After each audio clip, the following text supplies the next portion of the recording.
Macho John Madden, they call me Juanito in Mexico. It's Easter.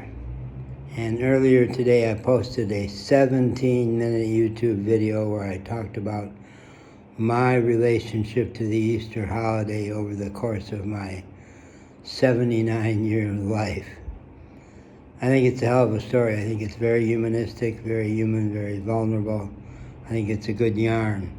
But it's 17 minutes long. And my buddy Tom said, wow, 17 minutes. And I just sent him a string of messages where I allowed myself to be defensive. I said, college lecture takes an hour. I used to be a college prof. Even MS Now videos will be 12 to 17 minutes. Even the college for seniors at University of North Carolina, Asheville, where I used to teach, they require you to give a break every hour for senior bladders. But some of those classes, they lecture at them for an hour. I never did. But some of it's quite interesting stuff.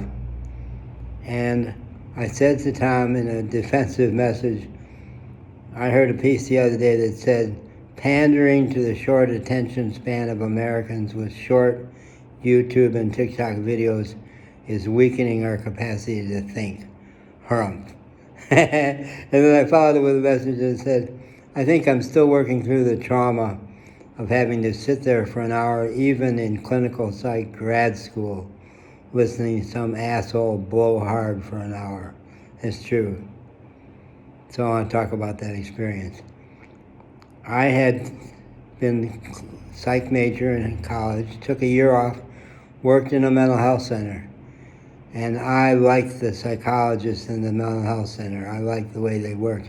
I didn't like the psychiatrists so much, but I liked and admired the psychologists. And I thought, okay, I'm not going to go to med school, which I had been accepted but turned it down. I'll go to get a Ph.D. in clinical psychology. These people must be superb. You know what's coming. No, they weren't. No.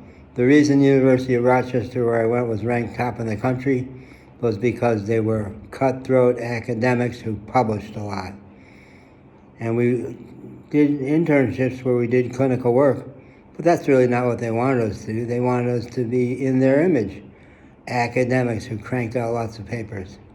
And we were my class and the class ahead of me were the only student radicals they ever faced. Otherwise, students were glad to be shaped in their image, and we weren't. We fought every step of the way. And we had a couple of real intellectual heavyweights in our group. Ken Cohen had come there straight from the free speech movement at Berkeley, genuine hippie philosopher, and said to us one day, yeah, man, faculty may have all the power, but they don't know shit about rock and roll. And we would party together. We'd get high, we'd dance like crazy. And it really changed when Dave Landy showed up. Several faculty would party with us. And Dave Landy came straight from the East Coast to be a social psych prof and taught us improv dancing. Up till then, we were doing stuff we saw on TV. He taught us to cut loose and make up our own dance, which was thrilling. So many years later, I took the S training. You know, there's a movie called Getting It about the S training, and what is the it you get at S if you really get it is that you're an asshole. All the ways you're defensive, all the ways you're trying to make yourself right and make other people wrong. And people come out of there wanting to make amends. It's like 12 steps that way. To go back to people who you made wrong and apologize to them. And I went back to Mel Zaks, who was the head of the program, cigar smoking in classes back when he could smoke a cigar in class, and resented having women in the classes. I think ours was the first class. Yeah, oh, what a piece of work he was. So I was living in Syracuse, New York. I went back to Rochester and got time with that Mel Zaks and said, Mel, I'm realizing we boxed you into a corner. We weren't fair. We didn't give you a chance. Mel sat back with her cigar, twirled it, and said, I must confess to a certain feeling of vindication. To the end, he was self-righteous. No, not a thank you. No, there's no thank you. But that's what we dealt with. And I came out being a pretty decent person in spite of it. Never joined the American Psychological Association.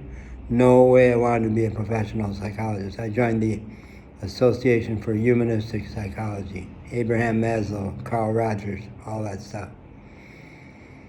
Oh, Lord. This is well less than 17 minutes. This is only 6 minutes, so in your eye.